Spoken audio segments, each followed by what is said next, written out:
Coming up next on Making Moves. After missing out on federal funding 2 years in a row to expand the Skyway to Brooklyn, the JTA now has a new target and a new strategy. Find out how JTA has improved its bus performance by more than 10%, and we'll tell you how riding transit can help you save money on your taxes. Plus, the JTA is 60. Terry Casey joins me for a look back at some of the authority's greatest achievements. I'm Donna Deegan. These stories and more right now on Making Moves.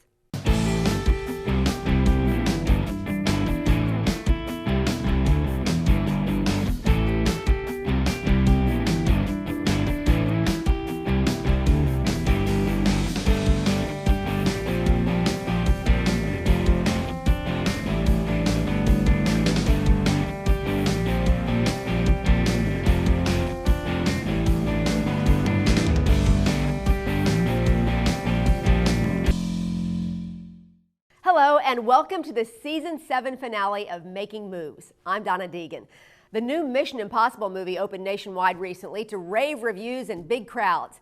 In the transportation world, the real Mission Impossible may be getting your project selected for a federal Tiger grant. U.S. Transportation Secretary Anthony Foxx announced recently that applications to DOT's Tiger grants this year totaled nearly $10 billion. That's almost 20 times the $500 million set aside for the program. Secretary Foxx said the consistent number of high-quality projects we're unable to fund through Tiger every year demonstrates the need for Congress to act to give more communities access to this vital lifeline. The JTA, which has missed out on attempts to get Tiger grant funding to extend the Skyway to the burgeoning Brooklyn neighborhood the past 2 years, has changed its focus this time around. They really were kind of looking for something, especially in the round coming up, that's tied to their Ladders of Opportunities initiative. And so we even started talking through some of the things that we were doing with DOT and FDA and said, you know, we've got this program for our mobility corridors. It's about tying, creating access to transit, tying high frequency corridors with our jobs in the First Coast Flyer BRT, educational, healthcare, and all these things. And as we started talking through it, really made sense. It was like, this is really kind of what they're looking for. Unique, different, sort of transformative projects that are different from what you might normally see funded. Tiger grant winners are expected to be announced later this year. Saving money is always a plus.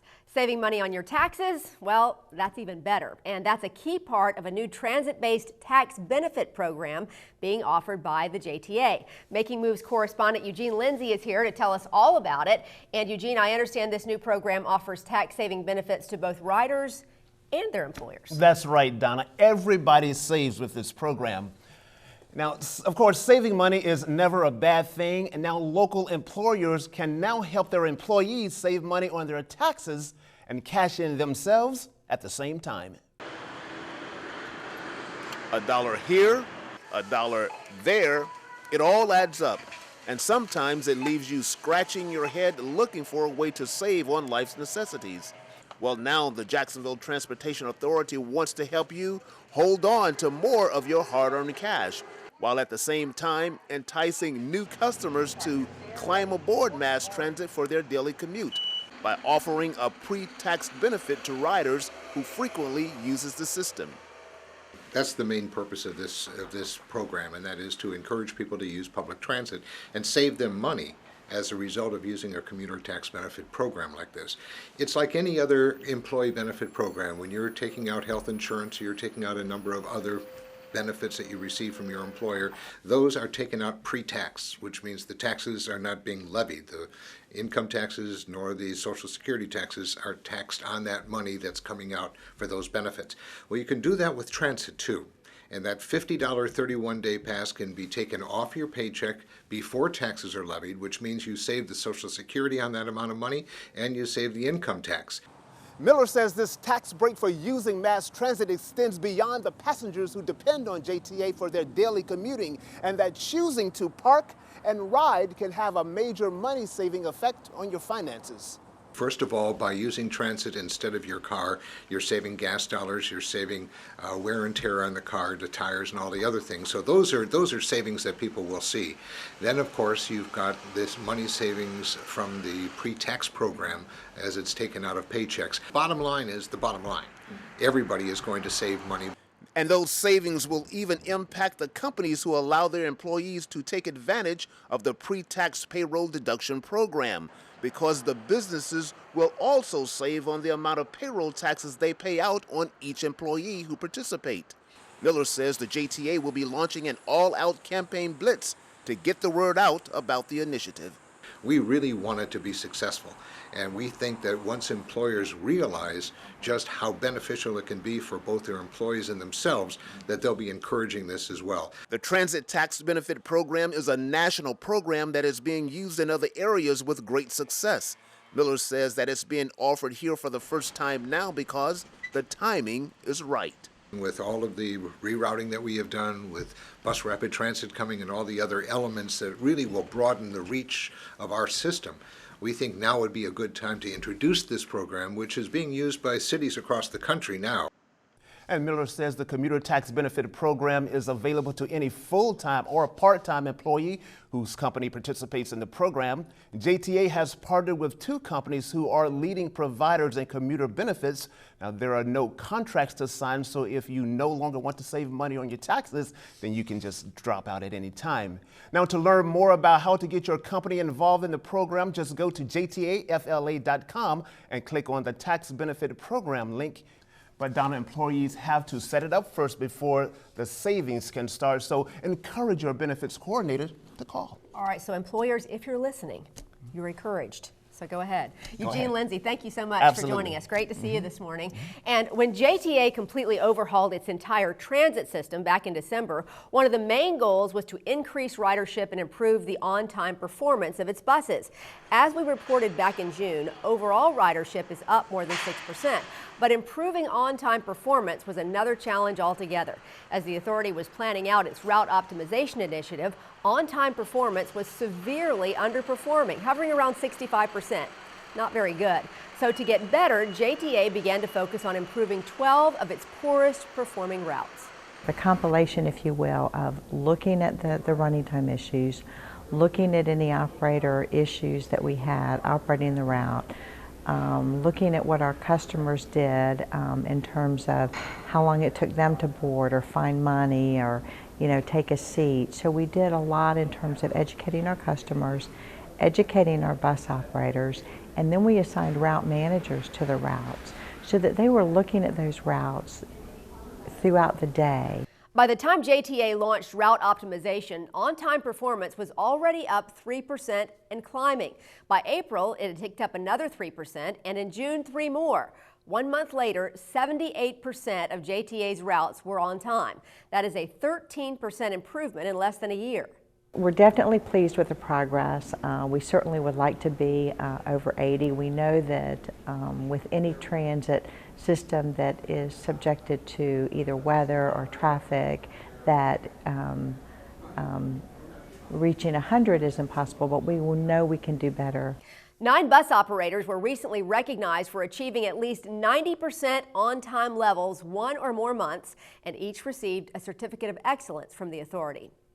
Work is progressing rapidly on the new compressed natural gas fueling station at the authority's Myrtle Avenue campus. The new station is being constructed by the Clean Energy Company.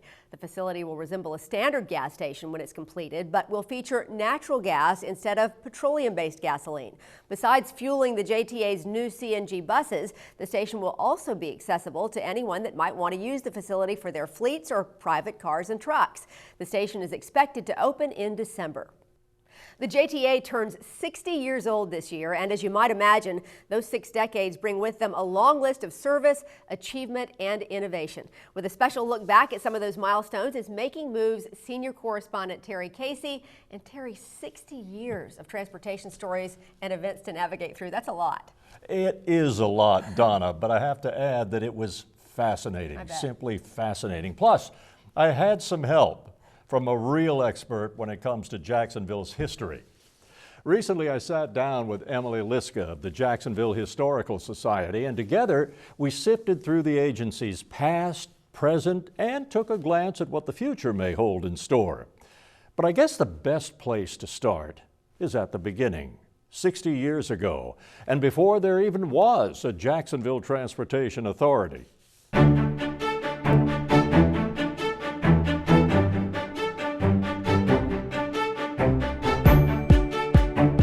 What would become the JTA was given birth in the mid-50s when the Florida legislature created the Jacksonville Expressway Authority to build highways and bridges. Florida is booming. Jacksonville is booming. Emily Liska heads Jacksonville's Historical Society. It's the days when all the shopping in Jacksonville was mostly centered in downtown. Jacksonville was indeed the gateway to the east coast of Florida. This is post-war Florida. Two key bridges, the Matthews and Fuller Warren, opened just before the Expressway Authority was established. So they were racing along. Now you had numerous bridges spanning the St. Johns River. The decade saw the first automatic tolls go up on the Fuller Warren and expansion of the Jacksonville Expressway system. So this Jacksonville Expressway Authority actually had a lot to hang its hat on and a lot to live up to, and truly an authority was needed. The 60s in Jacksonville were a mixed bag, and the city was stretching its boundaries. It was clear there was going to be a lot of geographic expansion, and indeed in that decade there was, because we had consolidation and the city limits were pushed out, and out. The Expressway Authority knew that would mean expansion of needs in just about every facet of transportation, including roads and bridges. So this was the point where we had the Hart Bridge, some love to call it the Bridge to Nowhere, and two new roads to the beaches, particularly a concentration on four-laning Atlantic Boulevard. So there were real differences in the 60s. As our town grew, so did our road system and our bridge system. 70s was a pivotal time for transportation in Jacksonville. You have the Jacksonville Expressway Authority view one of the largest problems on the scene, and this was bus transportation. The Jacksonville Coach Company was going broke. At the city's request, the Expressway Authority took over the failing bus system, buying up the assets of the Coach Company, and has been operating it ever since under a new name, the JTA. It was 1971.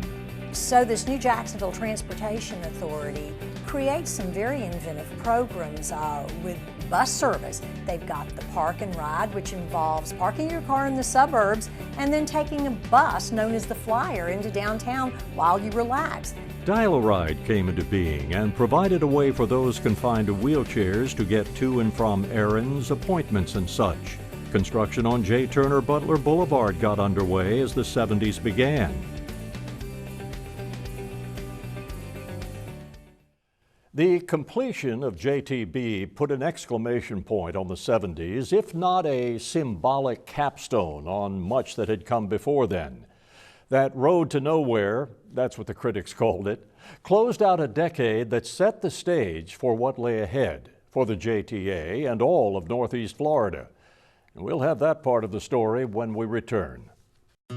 They step up. Our service members volunteer to protect us in the most dangerous places around the world. And when they are severely ill or injured, returning to their families is only the beginning of their long road home. Wounded Warrior Project provides these brave men and women whatever they need to continue their fight for independence, at no cost for life.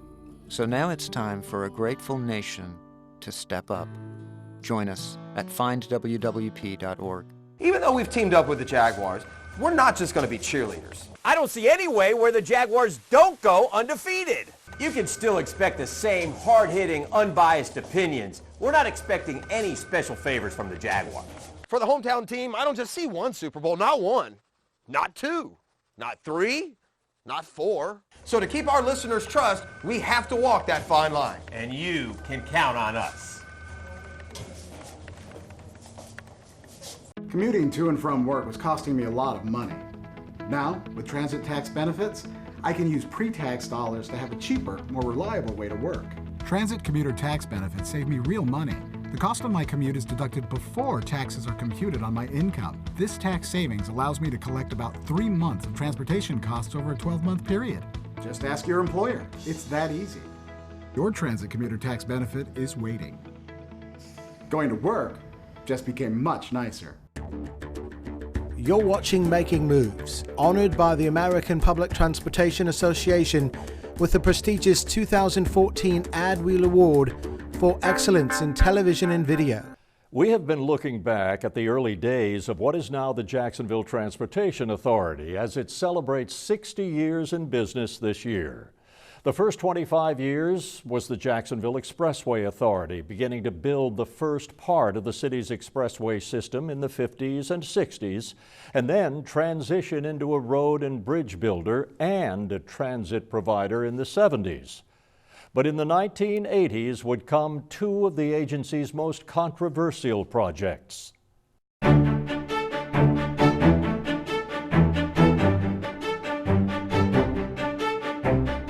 When the 80s hit, the JTA had projects on several fronts, including restructuring the bus system, creating new routes, new schedules, new stops.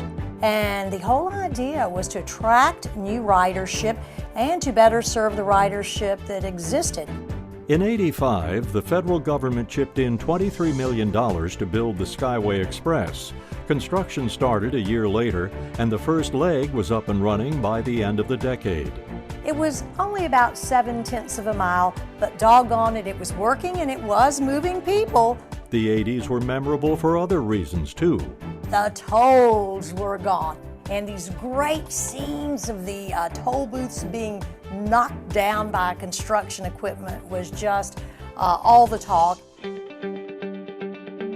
By the end of the 80s, traffic was crossing over the St. Johns River on a new bridge. The Dames Point Bridge, officially the Napoleon Bonaparte Broward Bridge, was the longest cable-stayed bridge in the U.S. when it opened in March 1989 with the moniker, the Bridge to Nowhere. The pace picked up in the 90s, and the JTA rolled up its sleeves. You have a new Acosta Bridge spanning the St. Johns River near downtown Jacksonville. It expanded the reach of the Skyway Express from Hemming Plaza over the Acosta to what was then FCCJ. Suddenly, it can take people across the St. Johns River, connecting to the South Bank. This is a terribly exciting ride in time. The agency makes a major move, relocating its longtime Hemming Plaza transfer hub. And it's moved to an area between State and Union Street near the downtown FCCJ campus.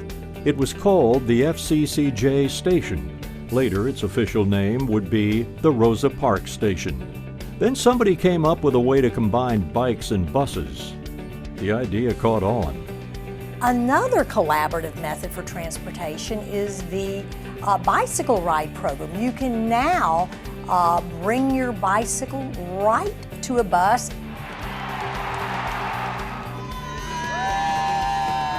Jacksonville gets the Jaguars.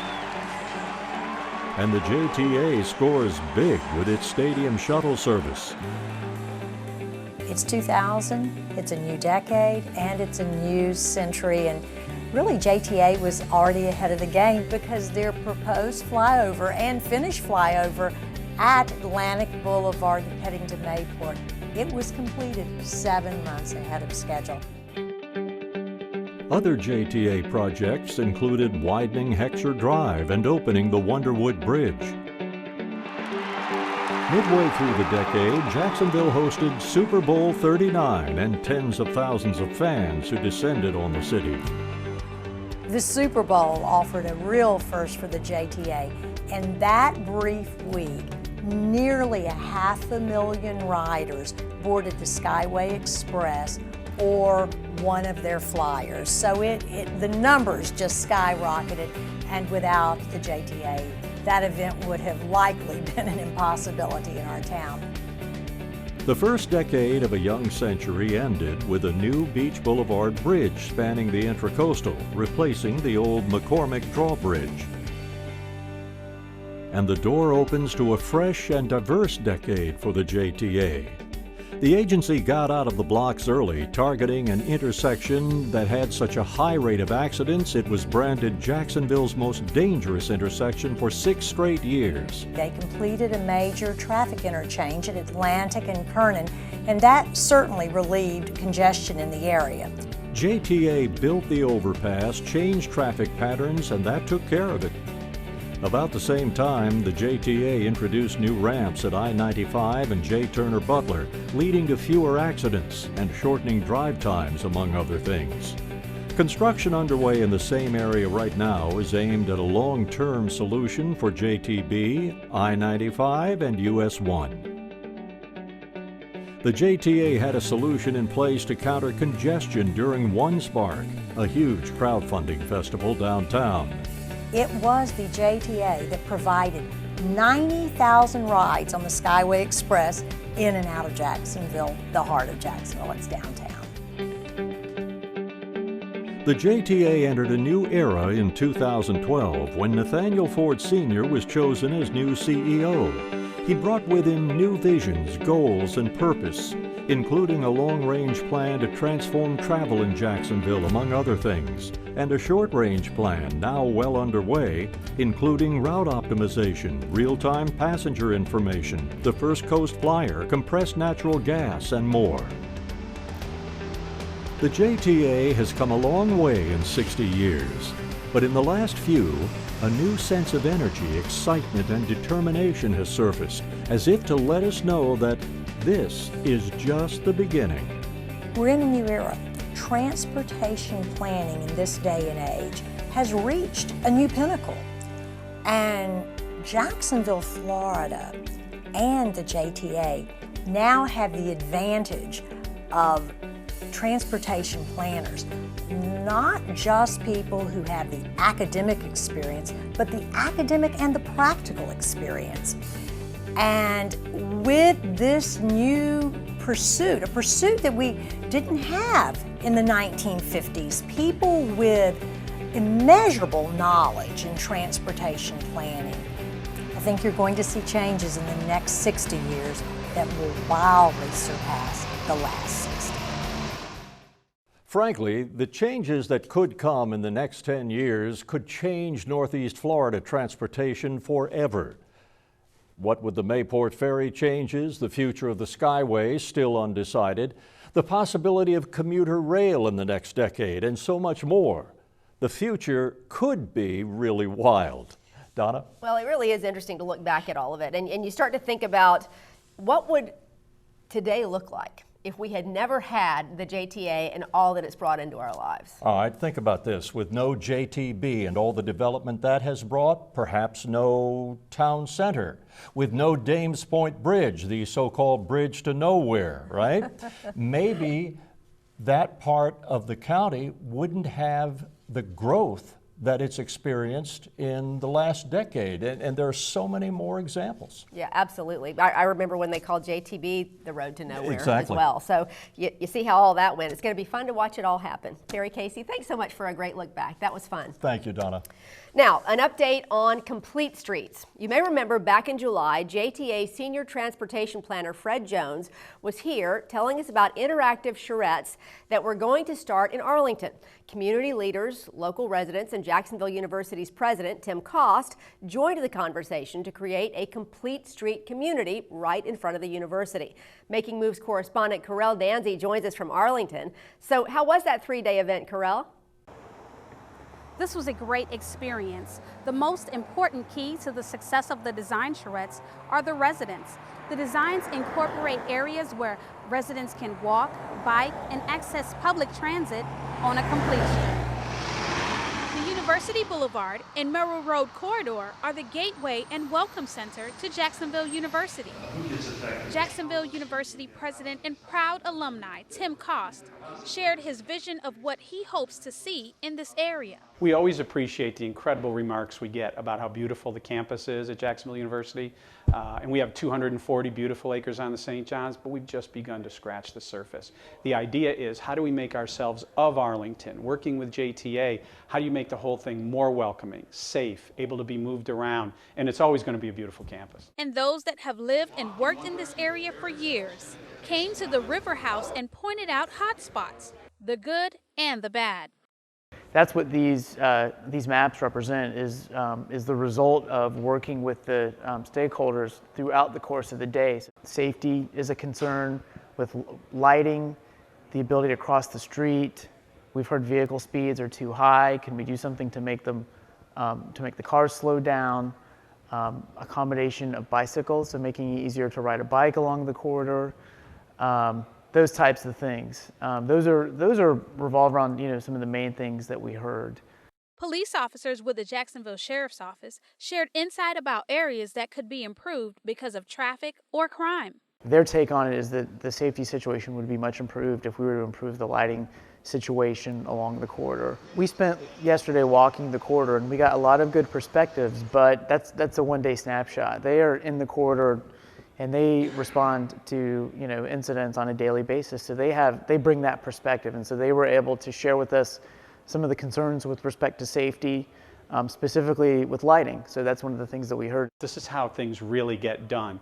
And the idea of keeping our 4,000 students safe, JTA gets it. And this is a big part of what we're doing now. It's how do we keep the streets all around Jacksonville University and Arlington safe? After residents shared their input, designers created these, the visual of a complete street. An area that incorporates cycling, shopping, and pedestrian traffic while granting access to public transit. The role Jacksonville University can play in the local economy is huge. We just finished an economic impact study where just last year we were responsible for $222 million in economic impact. It can be even greater. That's why we enjoy partnering with JTA, because you could look at the surrounding area here in Arlington, which is a great town, and it will be even greater.